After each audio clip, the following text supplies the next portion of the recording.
సాయిరాం. ఆదిశ్రవణుడు ఒక మహర్షి అతడు ఫలాపేక్ష చేస విశ్వజిత్యాగము అనుక్షణం. ఈ యాగమును చేయగోరు వారు తమ సర్వ సంపదలను దానం చేయవలసి ఉంట చేత ఆదిశ్రవణుడు తన సర్వస్వమును ఋత్విక్కులకు దానం చేశాడు. ఇవి ఇంత నేనే చెప్పుకున్నాం. ఇది కృతయుగ కాలం. ఈ కృతయుగ కాలం వల్ల ఆనాటి కాలంలో ఉన్నటువంటి ధర్మ నియమాలు అంటే ఏదైనా ఒక సంకల్పం చేస్తే ఆ సంకల్పాన్ని తప్పగా ఆచరించాలి. మాట్లాడితే సత్యమై నిలవాలి. కాబట్టి అందరికీ ఆ రకమైన నియమావళి సహజంగా పాటించేటటువంటి శక్తి అందరికీ ఉండటం చేత విశ్వజిత్యాగము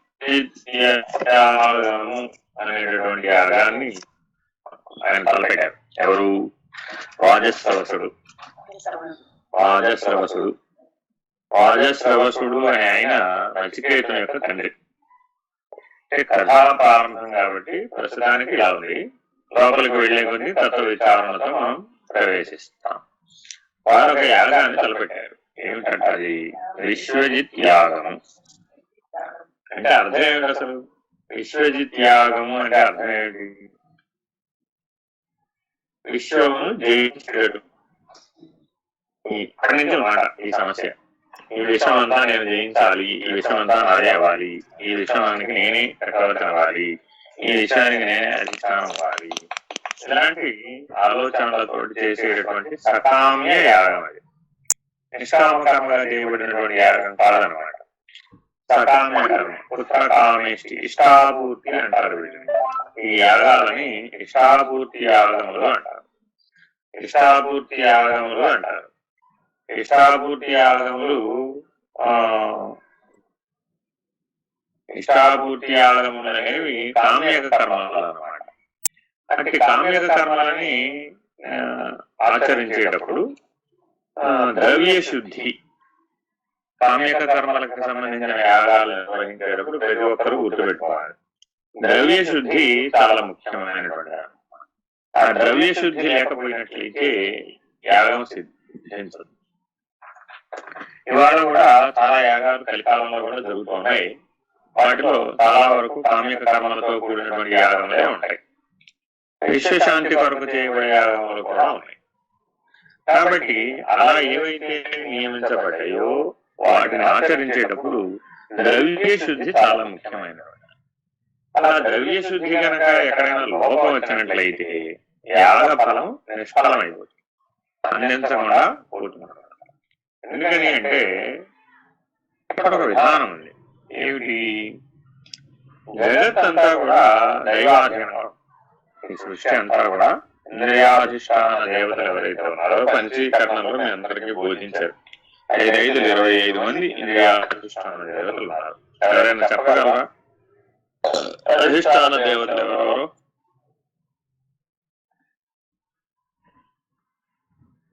ఎవరు చెప్పరా? మనసుకు చంద్రుడు, లైన్ లో చెప్పడం, ఆకాశ పంచకం, ఒకటిలో ఒకటి ఎవరు? గురుమూర్తి. గురుమూర్తి. జ్ఞాతకు గురుమూర్తి అధిష్టానం. ఒకటిలో రెండేమిటి? చంద్రుడు. ఒకటి చెప్పాలి. మనసుకి చంద్రుడు. ఒకటిలో రెండు మనసుకి చంద్రుడు. ఒకటిలో మూడు బుద్ధికి బృహస్పతి. తదుపరి క్షేత్రజ్ఞుడు, అతి ముఖ్యమైనటువంటి వాడు. క్షేత్రజ్ఞుడు, చిత్తమునకు క్షేత్రజ్ఞుడు. తదుపరి అహంకారమునకు రుద్రుడు. ఏ రుద్రుడినా?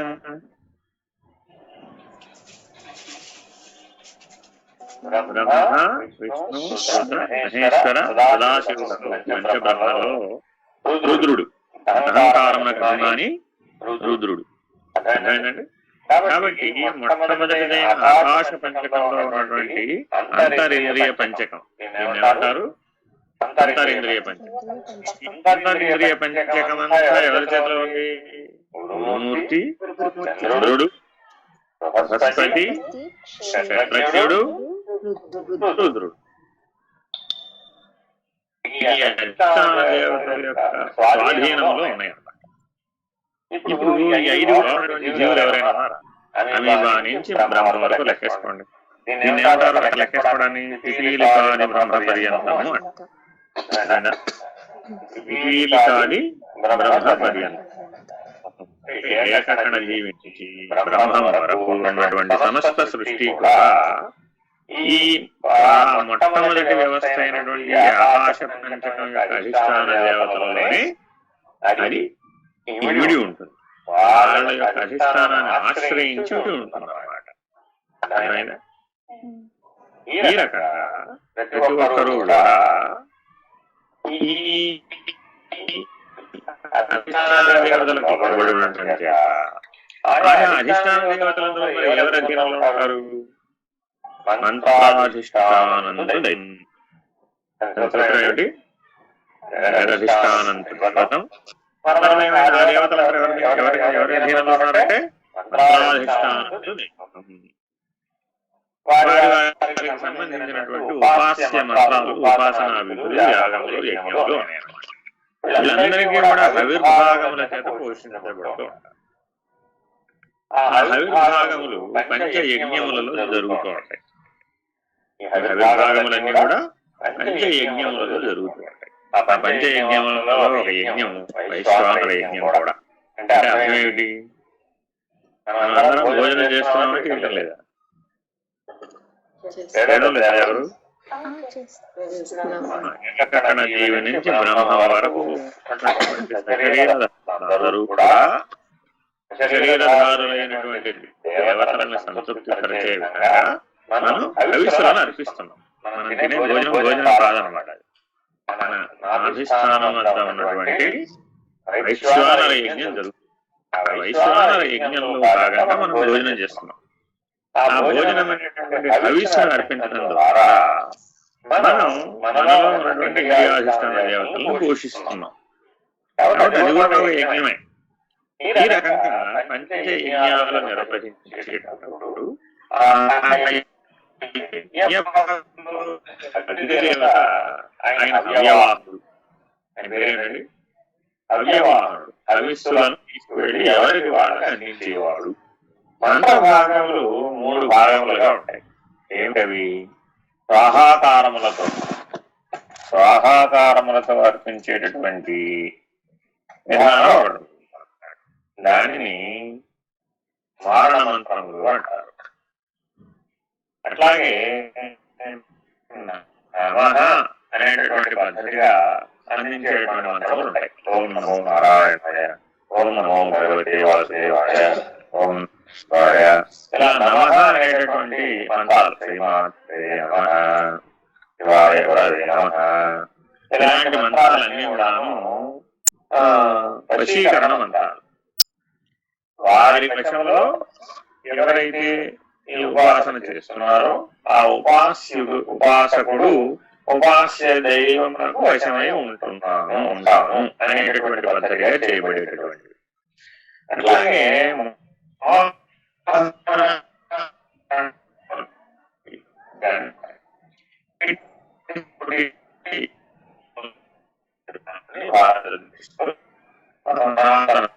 ఋషిప్రోక్తమైనటువంటి విధానంలో ఏర్పడు.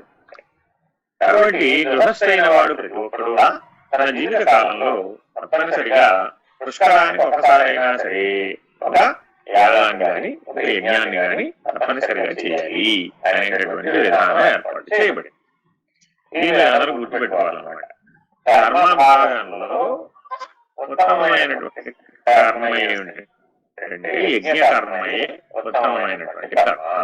ప్రతి కర్మని యజ్ఞ భావంలో చేసేటటువంటి ఉత్తమాధికారులుగా మనం మారాలన్నమాట. యజ్ఞ భావంలో చేసేటటువంటి ఏ కర్మ అయినా అందుతుంది అని భగవద్గీతలో భగవానుడు అసలు బ్రహ్మార్పణం బలి బ్రహ్మాగ్నౌ బ్రహ్మణాహుతం బ్రహ్మైవ తేన గంతవ్యం బ్రహ్మకర్మ సమాధినా. కాబట్టి ఈ రకమైనటువంటి ఏ కర్మ చేసినా అది బ్రహ్మకర్మయే. విపరీతంగా ఆలోచించకూడదు మానవుడు ఎప్పుడూ కూడా. ఉచ్చగతిలో బ్రహ్మము నేను అనేటటువంటి పద్ధతిగా ఆలోచించాలి. కాబట్టి సాంఖ్య విచారణలో చెప్పబడినటువంటి పంచీకరణలో భాగంగా 25 అధిష్టాన దేవతలకి కూడా ఆయా మంత్రభాగములు, ఆయా ఉపాసనా విధులు, ఆయా యజ్ఞ భావము ఏర్పాటు చేయబడింది. అట్టి యజ్ఞ భావములలో భాగంగానే విశ్వజిత్ యాగము అనేటటువంటి యాగమును సకామ్య కర్మగా వాజస్రవతుడు సంకల్పించి నిర్వహించాడు. అందులో అతి ముఖ్యమైన భాగం ఏమిటంటే ఆయనకున్నదంతా త్యాగం చేయాలి. ఆ యాగం యొక్క నియమం ఏమిటంటే ఉన్నది మొత్తం సమస్తం బ్రాహ్మణులకు జ్ఞానం మొత్తం సర్వస్వం సర్వస్వం త్యాగం చేయాలి. ఎంత విశేషమో చూడండి. విశ్వమును జయించాలి అనేటటువంటి సంకల్పానికి నియమం ఏముంది ఇప్పుడు అంటే సర్వమును త్యజించాలి. ఐహికముగా తన వద్ద ఉన్న సర్వమును త్యజించబూనుకున్న సిద్ధపడిన వాడెప్పుడు వాడినే విశ్వాధిష్టానం అయ్యేటటువంటి అవకాశం ఉంది. ఈ రకమైనటువంటి నియమంతో పెట్టారు దాన్ని. అయితే వాజస్రవసుడికి కించిద జ్ఞానం, కొద్దిగా అజ్ఞానం ఉందన్నమాట. కొద్దిగా అజ్ఞానం ఉండటం చేత ఆ లోపాన్ని అతను నిర్వహణలో చేపట్టాడు. ఎట్లా చేపట్టాడు అనేది ఇప్పుడు చదువుతారు అనమాట. అది ఎలా జరిగింది, ఆ జరిగిన దాంట్లో ఏ రకమైన లోపం వచ్చింది, ఆ లోపాన్ని ఎలా పూర్వం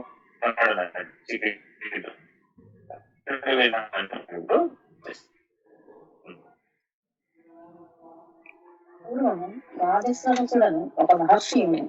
అతడు ఫలాపేక్ష చేత విశ్వజిద్యాగము అనర్చను. ఈ యాగమును చేయగూరు వారు తమ సర్వ సంపదలను దానము చేయవలసి ఉండుట చేత రాజస్వరసుడు తన సర్వస్వమును ఋత్విక్కులకు దానము చేసెను. అతనికి నచికేతుడను ఒక కుమారుడు ఉండెను. అతడు యవ్వనము ప్రాప్తించని బాలుడు.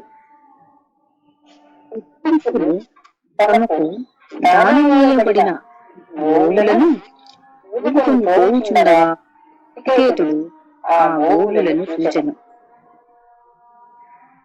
వానిలో కొన్ని ముసలివై గడ్డి తినుటకు గాని, నీరు త్రాగుటకు గాని, పాలిచ్చుటకు గాని సామర్థ్యము లేనివై ఉండెను.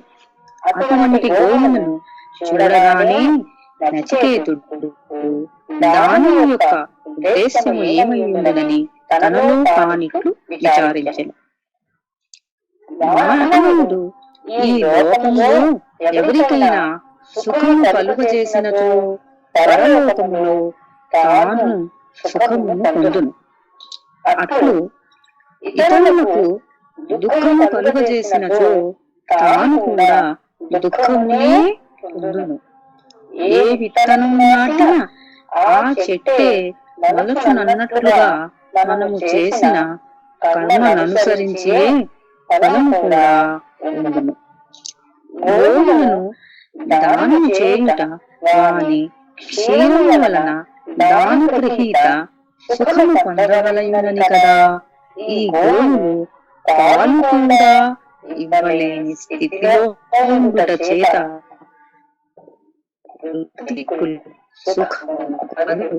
వాటిని పోషించవలసి వచ్చుట చేత దుఃఖమునే పొందుచున్నారు.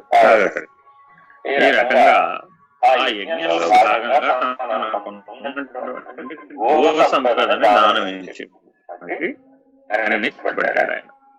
ఆ గోవ సంపదని దానం ఇచ్చేటప్పుడు చెప్పారు, ఈ సకామ్య యజ్ఞములలో ద్రవ్య శుద్ధి చాలా ముఖ్యమైనటువంటి.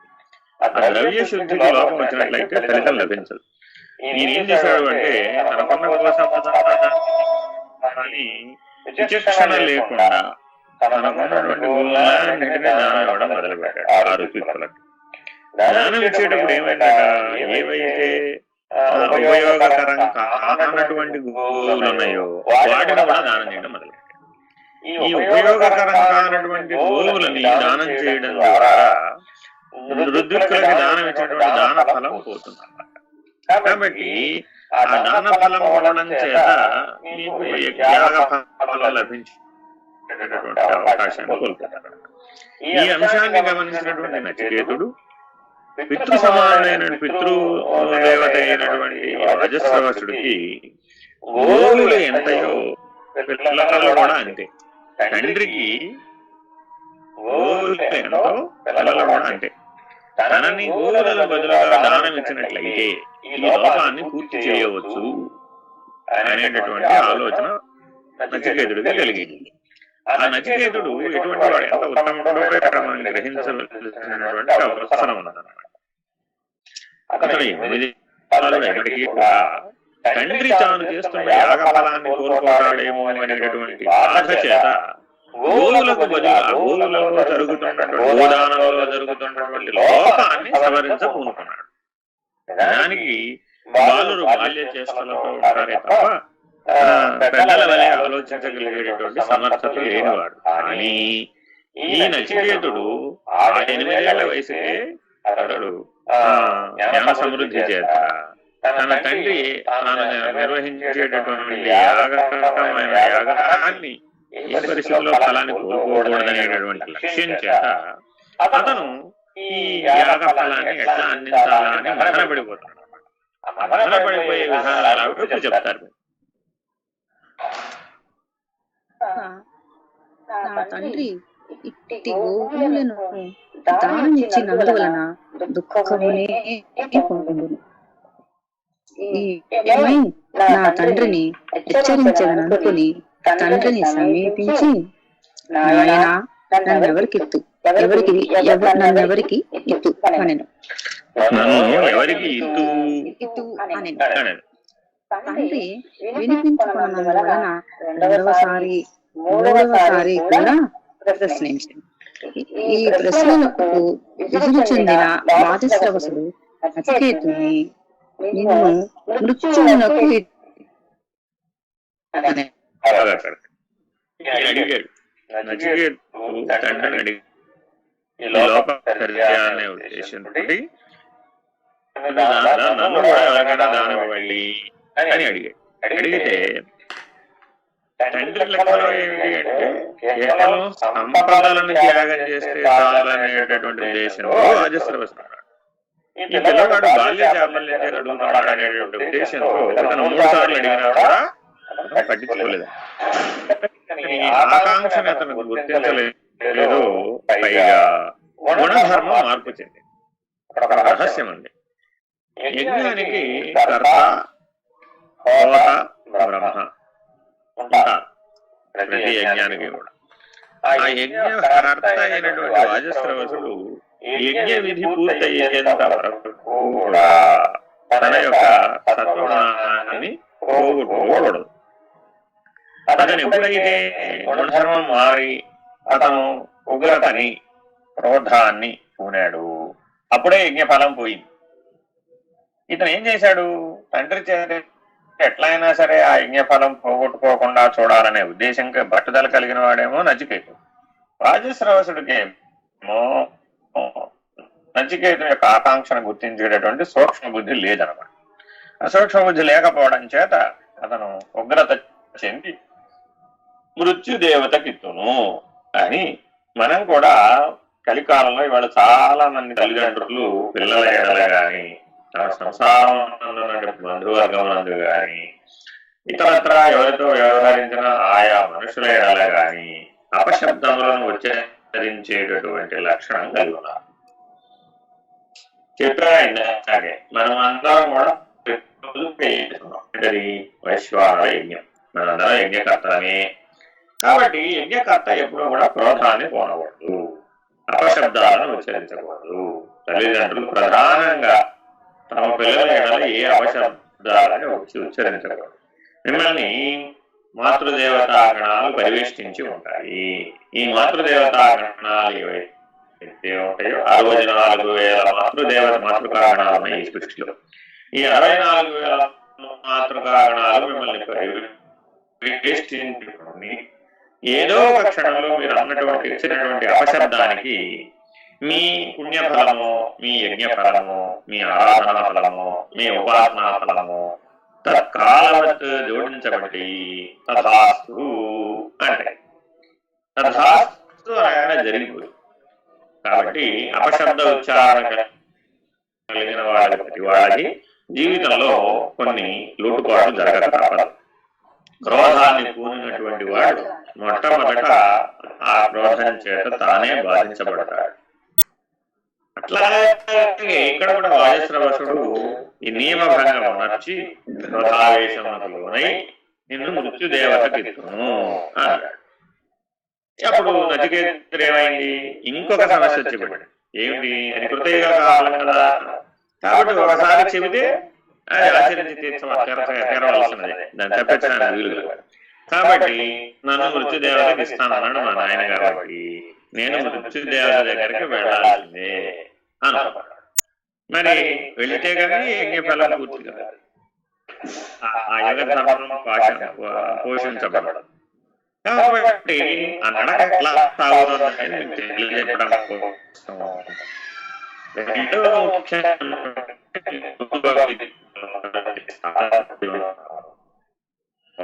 వాకు మీద అదుపు కలిగి ఉండి లేకుండా మాట్లాడే విధానం మీద అదుపు కలిగి ఉండి చెరుపు కలిగించేటటువంటి మాటలను ఉచ్చరించరాదు.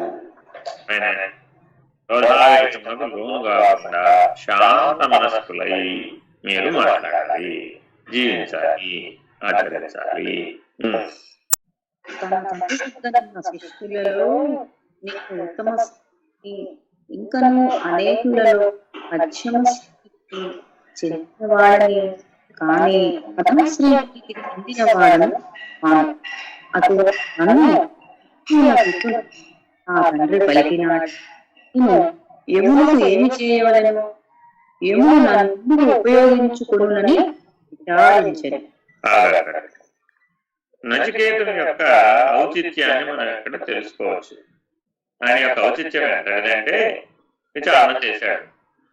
నన్ను యమాలయమునకు పంపిస్తానన్నారు కదా తండ్రి, అట్టి యమాలయమునకు పంపటానికి నా ఎడల క్రోధవశుడు అవటానికి కారణం ఏమిటి అని విచారణ చేశాడు.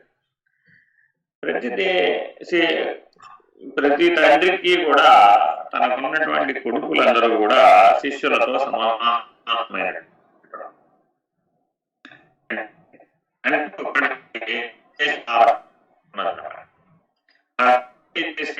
ఉపదేశం గురు శిష్య బాంధవ్యం ఏర్పడదు.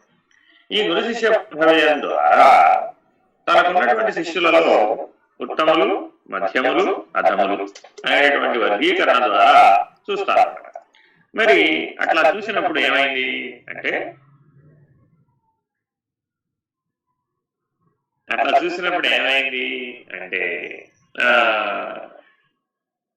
నచికేతుడు ఉత్తమ శిష్యుడు నిజానికి, కానీ అతను విచారణలో ఎలా చూసుకున్నాడు అంటే తనకంటే తక్కువ వారైనటువంటి మధ్యములు, అధములు అయినటువంటి శిష్యులతో పోల్చి చూసుకుని నేను వారికంటే ఉత్తమంగానే ఉన్నాను కాబట్టి మరి నన్ను దానం ఇవ్వవచ్చును, కానీ ఇలా ఈ రకంగా మృత్యు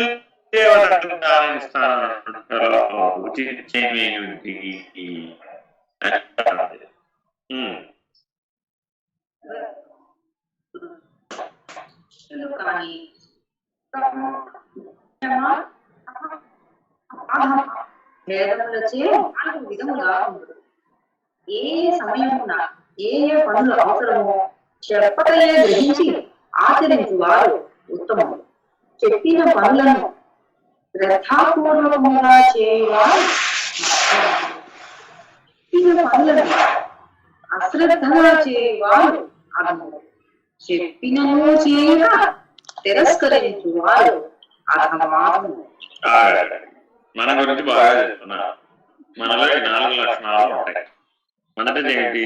ఉత్తమ లక్షణం అంటే గురువు చెప్పకనే వారి యొక్క అంతరంగాన్ని ఎరిగి ప్రవర్తించగలిగేటటువంటి సూక్ష్మ బుద్ధి కలిగినటువంటి సమర్థులైనటువంటి ఉత్తమ శిష్యులు. ఇక మధ్యములు చెబితే చేస్తారు బాబు, నాయన ఈ పూచిక పుల్ల అడ్డుపెట్టు, ఆ కమండలం అడ్డుపెట్టు, ఇదిగో ఈ రుద్రాక్షమం అడ్డుపెట్టు, ఈ పని చెయ్యి అని చెబితే చేసేవారు మధ్యములు. అధములు చెప్పినా చేయనమాట, నాయన నువ్వు ఇలా ఉండాలి ఉండడు, నువ్వు ఇలా జీవించాలి జీవించడు, నువ్వు ఈ సాధన చేయాలి చేయడు, నువ్వు ఈ రకంగా జీవితాన్ని మార్చుకోవాలి మార్చుకోడు, నువ్వు ఈ ప్రాధాన్యత కలిగి ఉండాలి ఆ ప్రాధాన్యతను వహించడు. ఇది అధములు. అర్థమైందండి? అధమాధములు కొంతమంది ఉన్నారు. వాళ్ళు ఏమిటట, అసలు వినిపించుకోరు, చెప్తారు కానీ ఆయన వినిపించుకోరు. కాబట్టి మనలో కూడా సాధకులలో కూడా ఈ రకమైనటువంటి 4 రకాలైనటువంటి కేటగిరీలు ఉన్నాయన్నమాట. మధ్యములు, అధములు, అధమాధములు. మనం కూడా ఎప్పటికప్పుడు ఈ బేరీజు వేసుకుని ఉత్తమమైనటువంటి పద్ధతిగా మారేటటువంటి వాడు మాత్రమే ఈ మౌన వ్యాఖ్యని అర్థం చేసుకోగలిగేటటువంటి సమర్థతకు చేరగలుగుతారు.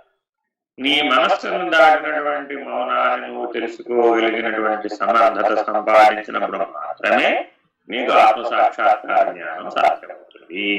ఈ మాటలు ఇక్కడ ఎందుకు ప్రస్తావనలో చెప్తున్నారంటే, నీ లక్ష్యం ఏమిటి అంటే నువ్వు ఆత్మసాక్షాత్కార జ్ఞానాన్ని పొందాలి. అట్లా పొందాలి అంటే నువ్వు మనసును దాటినటువంటి మౌనం ఉండాలి.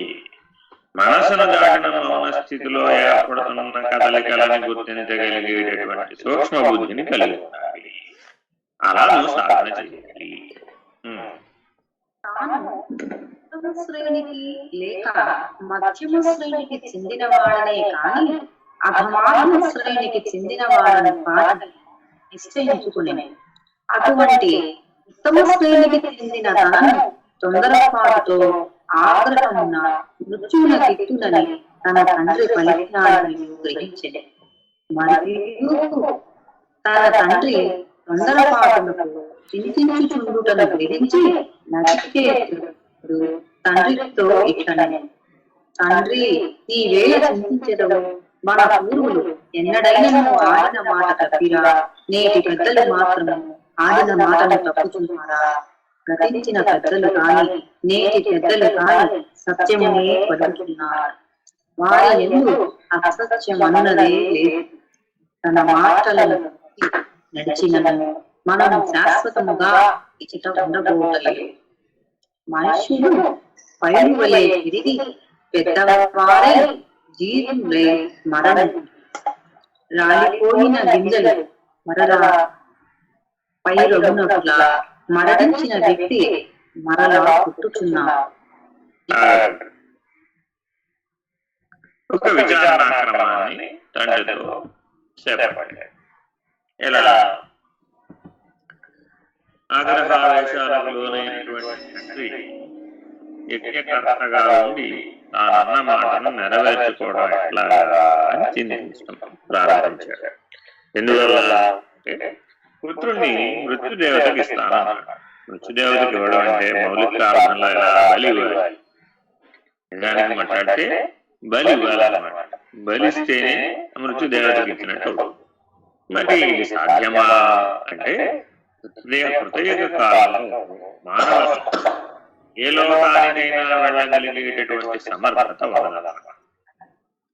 కాబట్టి ఈనాటి కలియుగ కాలంలో మృత్యుదేవతకి ఇస్తున్నాము అంటే బలివ్వటం కాదు. ఇట్లాంటి యువధర్మాలను మనం అర్థం చేసుకోవాల్సినటువంటి అవసరం. మృత్యుదేవతకి ఇవ్వడము అంటే మృత్యుదేవతకి అతన్ని స్వాధీనిస్తాము అని అర్థం. అంతేగాని బలి సశరీర అశరీర పద్ధతులలో ఆనాటి కాలంలో ఉన్నటువంటి వ్యక్తులకు అశరీర ప్రయాణం చేయగలిగేటటువంటి సమర్థులై ఉన్నారు. కాబట్టి ఈయన మృత్యుదేవతకి స్థానమైనటువంటి మాటను సత్యం చేయవలసిన బాధ్యత ఇప్పుడు ఎవరి మీద ఉంది అంటే నచికేతుడి మీద ఉన్నారు. అందుకని నచికేతుడు ఏమంటున్నాడంటే, మృత్యుదేవతకి ఇస్తున్న విషయం గురించి జనన మరణాల గురించి చింతిస్తావేమని. ఎందుకనిట మృత్యుదేవత ఎవరి దగ్గర ఎవరైనా వెళితే తిరిగి రావడం, అది సశరీర పద్ధతి అయినా అశరీర పద్ధతి అయినా మృత్యుదేవత దగ్గరికి ఒకసారి వెళితే తిరిగి రావడం, మరల పునర్జన్మ వేరే శరీరంలో ఎత్తాల్సిందే. ఈ శరీరంలో ఎత్తడానికి అవకాశాలు లేవు ఆ కాలంలో కూడా. అందువల్ల తండ్రి చింతిస్తున్నాడు అన్నమాట. అయ్యో, ఈ పిల్లవాడికి 8 సంవత్సరాలే, ఈ 8 సంవత్సరాల వయసులోనే నేను క్రోధావేశానికి లోనై నీకు నిన్ను మృత్యుదేవతకి ఇస్తాను అనేటటువంటి సంకల్పం చేశాను, మాట్లాడాను. ఆ మాటను మరి నిజంగా ఆచరింపజేస్తే ఈ బాలుడు ఈ శరీరాన్ని విడిచిపెట్టవలసినటువంటి అవసరం వస్తుంది, మరల తిరిగి ఈ శరీరంలో ప్రవేశించగలిగేటటువంటి ఔచిత్యం కాదు అనేటటువంటి దృష్టికోణంతో చింతించి మొదలుపెట్టాడు.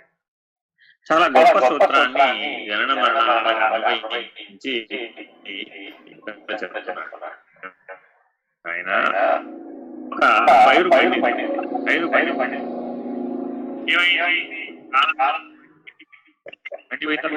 అక్కడ పొందినటువంటి ఏవైతే విత్తనాలు ఉన్నాయో, ఏవైతే పంట పండిందో అవి అక్కడే కృషించి రాలిపోయి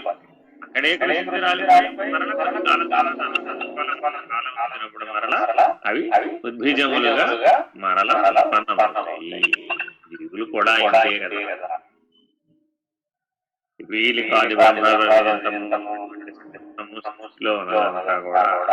ఎక్కడ సృష్టించబడుతున్నదో అక్కడే పోషించబడుతున్నది, ఎక్కడ పోషించబడుతున్నదో అక్కడే తిరిగి మరణిస్తోంది, ఎక్కడ మరణిస్తుందో తిరిగి మరలా అక్కడే పుడుతుంది అనేటటువంటి మౌలికమైనటువంటి సూత్రాన్ని 8 ఏళ్ల బాలకుడు తండ్రికి వివరించాడు.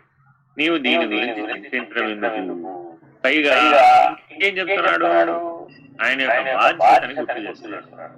నీవు ఒకవేళ మరలా ఇంకొక సంకల్పం చేస్తావేమో, ఏమని, ఇది అసాధ్యం కదా, మా అబ్బాయిని ఇవ్వాల్సి వస్తుంది కదా అనేటటువంటి మమకారానికి లోనయ్యి నువ్వు మాట తప్పేటటువంటి పనిలో పడతావేమో. అటువంటి పనులు చేయవద్దు. ఎందుకని? మన పూర్వీకులు ఎవరు కూడా మాట తప్పలేదు, మనకంటే ముందున్నటువంటి పెద్దలు ఎవరు మాట తప్పలేదు, ఇప్పుడున్నటువంటి పెద్దలు కూడా ఎవరు తప్పలేదు. మీరు యజ్ఞకర్త కాబట్టి మాట తప్పడం పాడి చూడండి. సత్యానికి ఎంత ప్రాధాన్యం! ఎందుకంటే సత్య, ధర్మ, శాంతి, ప్రేమ, అహింసలనే 5 లక్షణాలు ఏవైతే ఉన్నాయో ఈ 5 లక్షణాల ద్వారానే దివ్యత్వం సాధ్యం. మానవతా విలువలుగా పేరుగాంచినటువంటి ఈ 5 లక్షణాలని దివ్యత్వం అనేటటువంటి లక్ష్యంతో గనక ఎవరైనా ఆచరిస్తారో వాటి బలం చేతనే నీకు ఆ శరీర స్థితి లభిస్తుంది. కాబట్టి సత్యాన్ని ఎవరు కూడా ఉల్లంఘించకూడదు. మాట్లాడే ముందు ఆలోచించుకోవాలి, ఆలోచనకు ముందు విచారణ చేయాలి, విచారణకు ముందు సంకల్ప శుద్ధి కలిగి ఉండాలి, సంకల్ప శుద్ధికి ముందు నిశ్చయ జ్ఞానం ఉండాలి. చూడండి ఎలా చెప్తున్నాడు. క్రమం ఏమిటి? మనం ఉల్టా వ్యతిరేకంగా చేస్తాం అన్నమాట. నిజానికి సరైన విధానం ఏంటి అంటే మాట్లాడడానికి ముందు ఆలోచించాలి, ఆలోచనకి ముందు విచారణ చేయాలి, విచారణకి ముందు నిశ్చయాత్మక జ్ఞానాన్ని, ఆ సంకల్ప శుద్ధి కలిగి ఉండాలి, ఆ సంకల్ప శుద్ధికి ముందు వస్తు నిశ్చయ జ్ఞానం ఉండాలి. ఇది క్రమం. అంటే వస్తు నిశ్చయ జ్ఞానం ఉండాలి, సంకల్ప శుద్ధి ఉండాలి, ఆ తర్వాత విచారణ నిర్ణయం చేసేటటువంటి విచారణ స్పష్టంగా ఉండాలి, ఆ నిర్ణయం నుంచి ఆలోచన స్పష్టంగా రావాలి, ఆ ఆలోచన స్పష్టంగా మాటగా మారాలి. ఈ రకమైనటువంటి వాక్ సంయమనము, ఈ సాధన ఏమంటారంటే వాక్ సంయమనం. ఇటువంటి వాక్ సంయమనము కలిగినటువంటి వాళ్ళకి మాత్రమే దివ్యత్వం అనేటువంటి ఫలితాలు వస్తాయి. కాబట్టి ప్రతి ఒక్కరు ఈ రకమైన సాధనని ఆచరించాలి. గురుగారిని ఒక్క నిమిషం అండి. భారతి గారు, కరుణ గారు మీరిద్దరూ మ్యూట్ లో పెట్టాలండి, అసలు రికార్డింగ్ ఇబ్బందిగా ఉంది.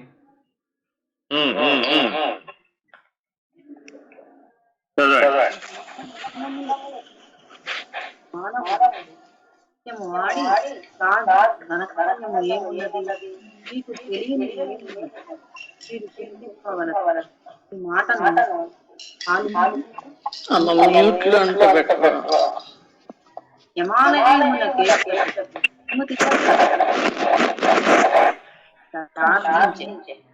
తన కుమారుడు చెప్పినది విని రాజశ్రవసుడు పూర్వుల వృత్తాంతమును స్మరించి తన కుమారుడు యముని వద్దకు వెళ్ళుటకు అంగీకరించు.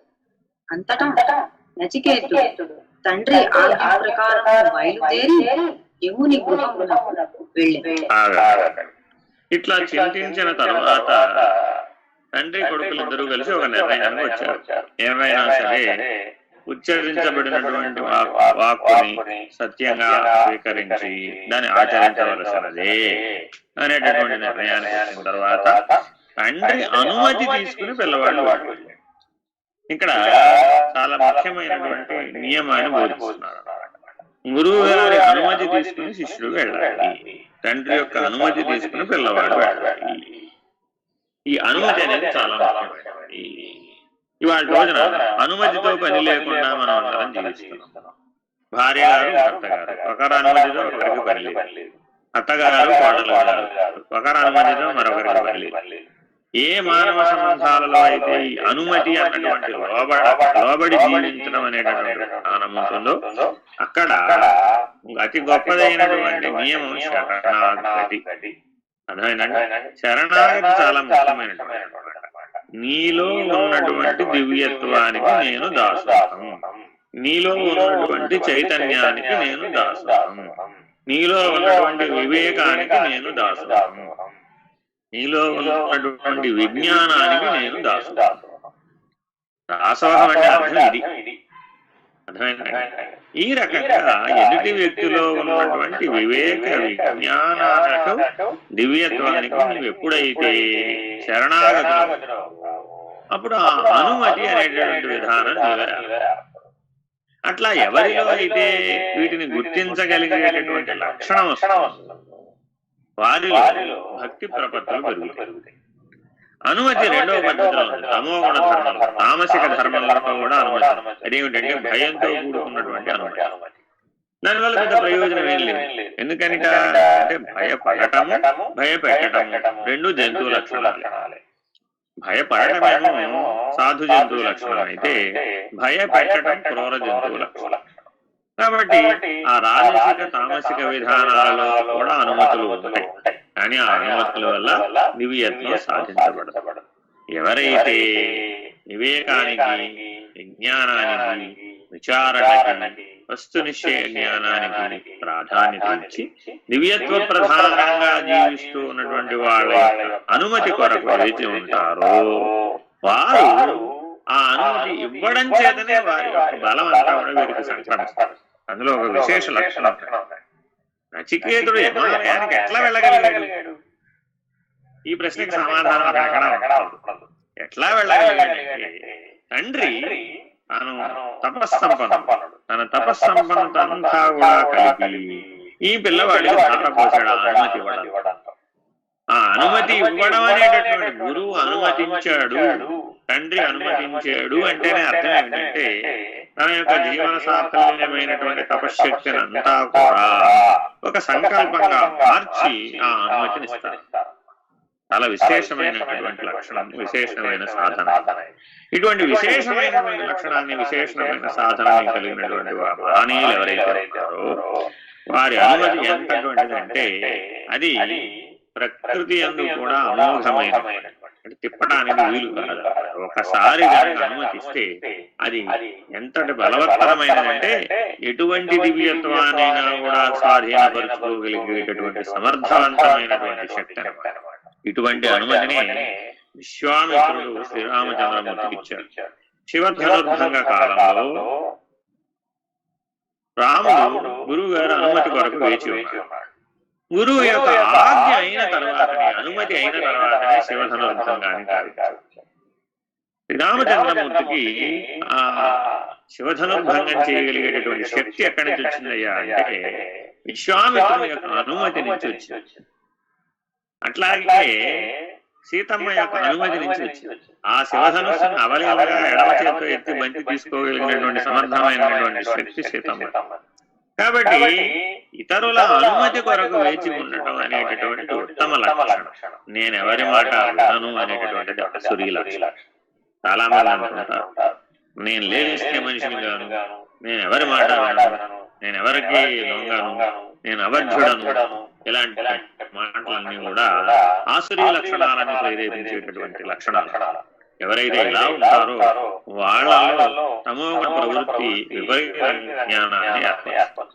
కాబట్టి వాక్ సంయమనము మనో సంయమనము అనే సాధనల్ని నిత్య జీవితంలో తప్పనిసరిగా సాధకులందరూ ఆచరించి గురువు యొక్క అనుమతితో తండ్రి యొక్క అనుమతితో మనం జీవితంలో ప్రవర్తించాలి.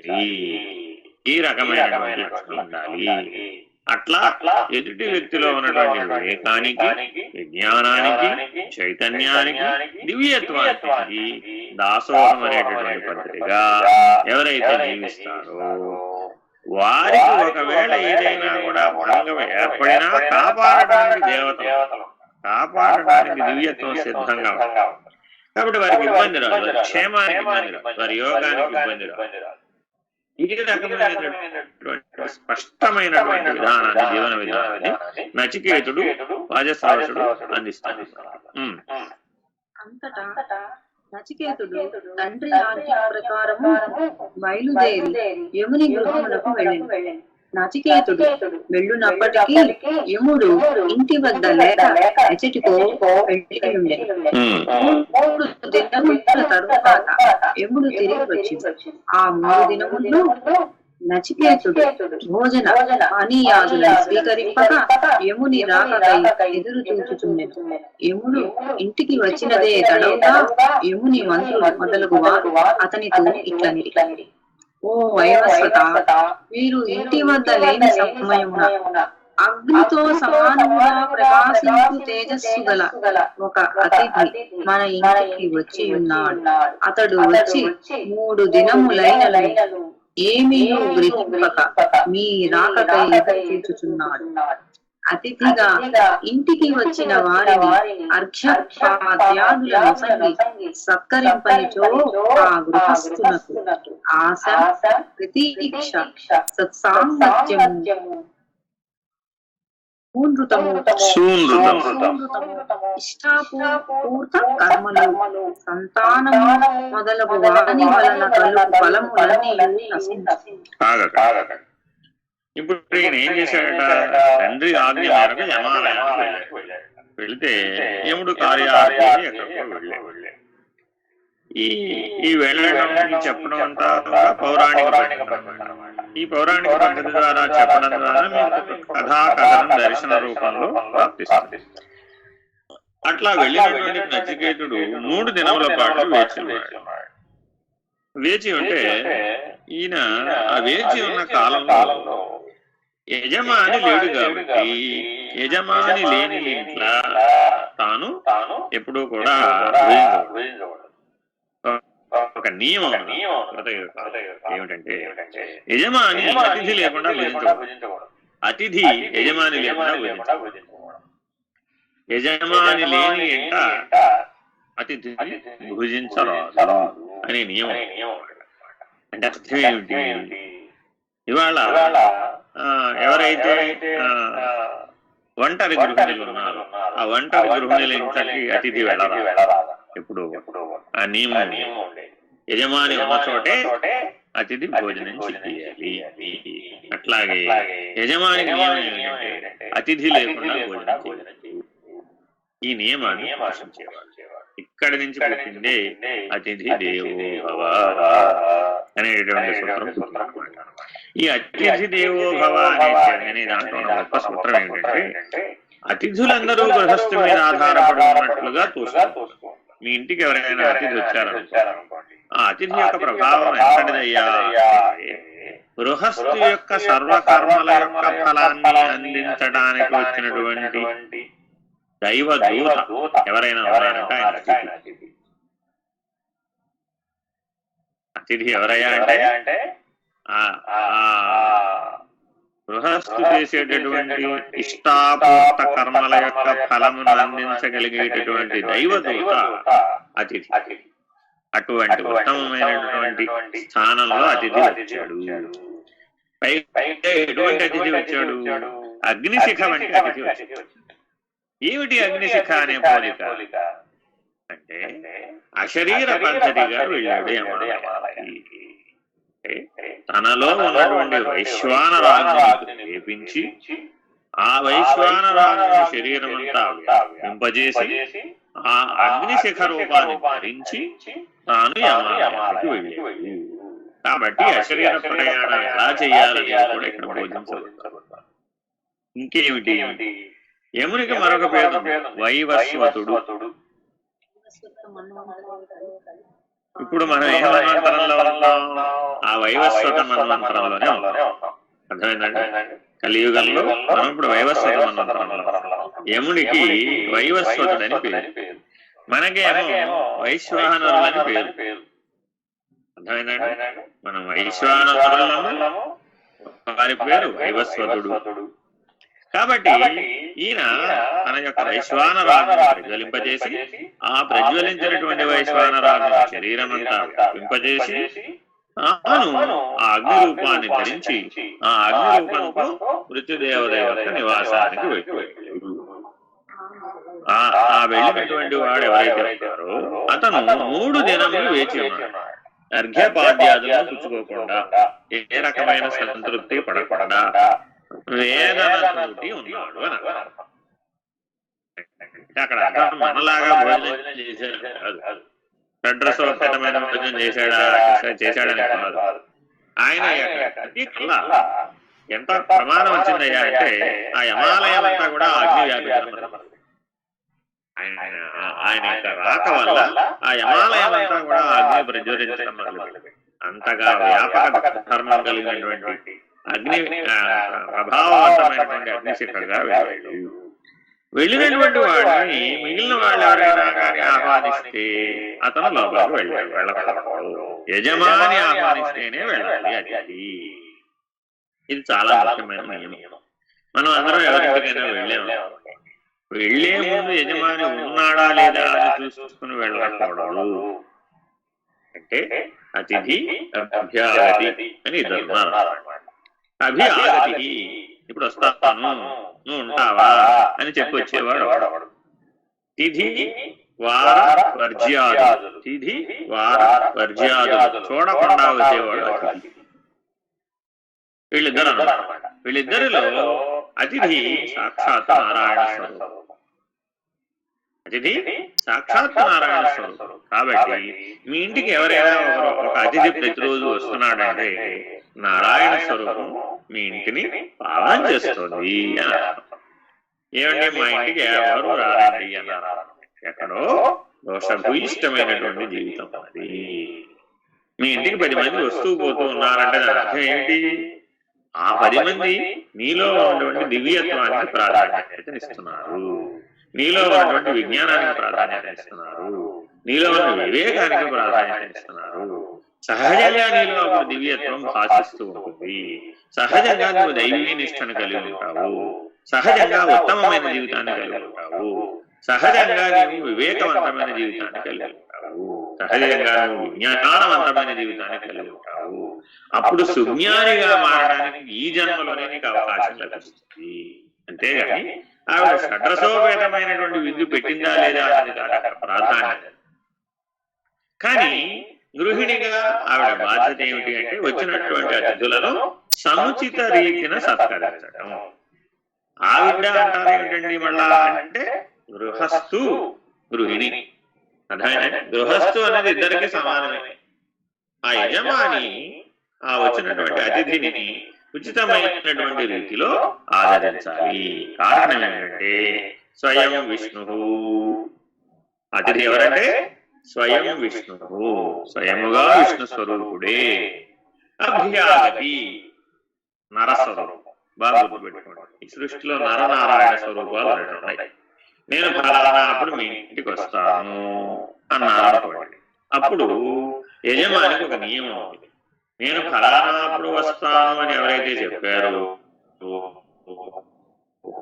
వారిగా అనువుగా యజమాని ప్రవర్తించాలి. అదే తిథివార వర్జ్యాలు వచ్చేటటువంటి అతిథి స్వయం విష్ణువు కదా. కాబట్టి ఆయనకే నియమం ఉందయ్యా అంటే యజమాని ఏమి ఇస్తే ఆయన స్వీకరించాలి, అంతేగాని ఫలానాది కావాలి అని అడగకూడదు. అతిథి ఎప్పుడూ కూడా ఫలానాది కావాలి అని అడగకూడదు. కారణం ఏంటి? ఆయన స్వయం విష్ణువు. విష్ణుమూర్తి నిన్ను ఏమైనా అడుగుతాడా? అన్ని ఆయన వద్దే ఉన్నాయి. నువ్వు ఏది ఇచ్చినా పరమ ప్రసాదమే, పరమ ప్రీతితో భుజించాడు. అందుకే శ్రీకృష్ణమూర్తి విదురుని ఇంటికి వెళ్ళాడు. వ్యక్తి పారవశ్యంలో అరటి తొక్క పెట్టాడు, అరటి పండు పారేసాడు. ఆయన తొక్కనే ప్రసాదంగా స్వీకరించాడు, భుజించాడు. అయ్యో అపచారం జరిగిపోయింది, నేను మళ్ళీ అరటిపండు పెట్టాను, అయిపోయింది, నీ టైం అయిపోయింది, నీకు ఇచ్చిన ఛాన్స్ అయిపోయింది, అతిథి సత్కారం పూర్తి అయిపోయింది కాబట్టి నేను దానితోనే సంతృప్తి చెందాను, నీ భక్తి పారవశ్యానికి నేను సంతృప్తి చెందుతానే కానీ నీవు ఇచ్చేటటువంటి ప్రసాదానికి కాదు అనేటటువంటి లక్షణం కలిగినటువంటి వాడు అతిథి. అభ్యాగతి ధర్మం ఏమిటి అంటే వాడు నరస్వరూపం కాబట్టి నేను ఫలానా అప్పుడు మీ ఇంటికి వస్తానండి అని చెప్పి వచ్చేటటువంటి వాడికి వాడికి అనువైన రీతిలో యజమాని ప్రవర్తించవలసినటువంటి పద్ధతి ఉన్నది. అభ్యాగతిని అనుసరించే యజమాని చేయాలన్నమాట. కాబట్టి ఈ రకమైనటువంటి ధర్మశాస్త్ర నియమాలని మానవ జీవితంలో ప్రతి ఒక్కరూ రోజువారీ నిత్యం, ఒక కాలంలో ఎలా ఉండేదంటే భారతదేశంలో కూడా అపరాహ్న కాలంలో గనక అతిథి గనక లభించకపోతే ఆ రోజుకి పస్తు ఉండేవారు అందరూ కూడా. ఆ ఉపవాస నియమాన్ని పాటించేటటువంటి వారు అన్నమాట. అంత నిష్ఠ కలిగినటువంటి జీవితాన్ని కలిగి ఉండేవారు. మరి మానవ జీవితంలో ఇవాళ ఉపవాసం ఉండమని వైద్యులు చెబితే కూడా ఉండలేనటువంటి దశలోకి మనం వచ్చేసాం. ఇది కలియుగ ధర్మంలో ఎలా ఉన్నాం. కాబట్టి మనం అందరం కూడా ఈ నచికేత విద్యను గ్రహించేటటువంటి సందర్భంలో అనేకమైనటువంటి ధర్మ సూత్రాలను మనం చర్చిస్తూ ఉంటాం. ఇవాళకి ఈ అతిథి సత్కారం అనేటటువంటి ధర్మ సూత్రంతో మనం ముగిద్దాం. ఈ తదుపరి కొనసాగింపు రేపు. హరి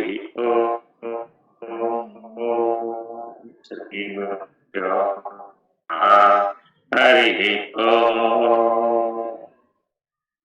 ఎవరైనా ఏదైనా అడుగుతారా? ఎవరైనా ఏదైనా అడుగుతారా? నాకు ఒక చిన్న ప్రశ్న. సో మాట వచ్చే ముందు ఆలోచన, విచారణ, సంకల్ప శుద్ధి, నిశ్చయాలు ఉండాలన్నారు కదా. సో ఇప్పుడు ఈ వజ్రశ్రవసుడికి ఏం లోపించి ఆ వాటం ఎక్కడ స్టార్ట్ అయింది? అక్కడ ఏంటంటే అక్కడ ఆ యజ్ఞాన్ని ఇష్టాపూర్త కర్మగా చేస్తున్నాడు కదా. ఆ ఇష్టాపూర్త కర్మగా, కామ్యక కర్మగా చేసేటప్పుడు ఈ నియమాలను కలిగి ఉండాలి అనే దాన్ని తాత్కాలిక ఆవేశంలో కోల్పోయాడు. గోవులని దానం ఇచ్చి ఆ యజ్ఞాన్ని పూర్తి చేసేయాలని కొంచెపు బుద్ధితోటి ఆలోచించి ఆ ముసలి ఆవులని ఇచ్చి వదిలించుకుందామనే ధోరణిలో ప్రవర్తించాడు. అయితే అలా ప్రవర్తించినప్పుడు ఏమైంది? ఆ యజ్ఞ ఫలం లోపిస్తుంది.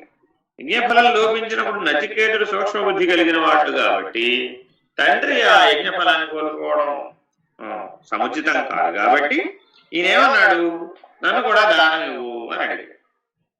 కాబట్టి వాయుశ్రవసుడు నిజానికి కొద్దిగా ఆలోచించి ఉంటే ఈ కథంతా మనకి జరిగేది కాదు, ఆ ఆత్మ విద్య లభించేది కాదు.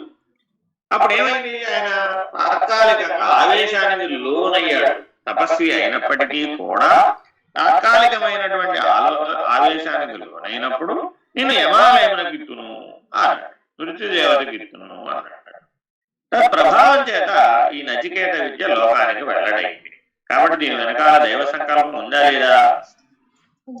కాబట్టి తపస్సుల యొక్క ఆగ్రహం లోక కళ్యాణానికి కారణం. తపస్వి కానటువంటి వారి యొక్క ఆగ్రహం తనకే నష్టాన్ని కలిగిస్తుంది. ఈ రకమైనటువంటి అర్థాన్ని కూడా మనం ఇందులో స్వీకరించవచ్చు. సరేనా? హరి ఓం శ్రీ గురుభ్యో నమః. హరి ఓం. పూర్ణమద పూర్ణమిదం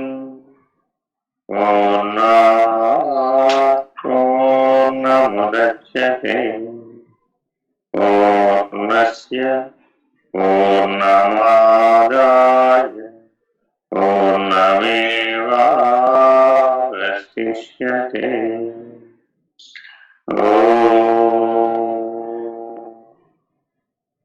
పూర్ణమద పూర్ణమిదం పూర్ణముదచ్యతే పూర్ణముదచ్యతే పూర్ణస్య పూర్ణమాదాయ పూర్ణమేవావశిష్యతే.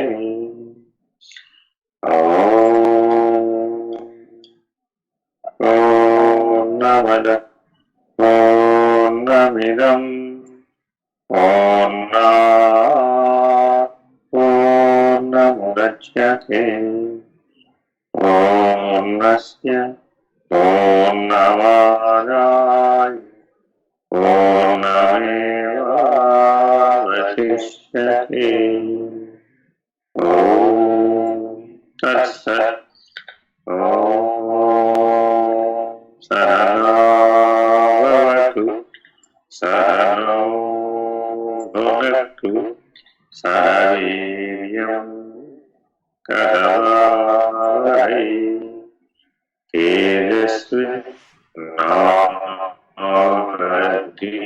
తేజస్వినావధీతమస్తు మా విద్విషావహై.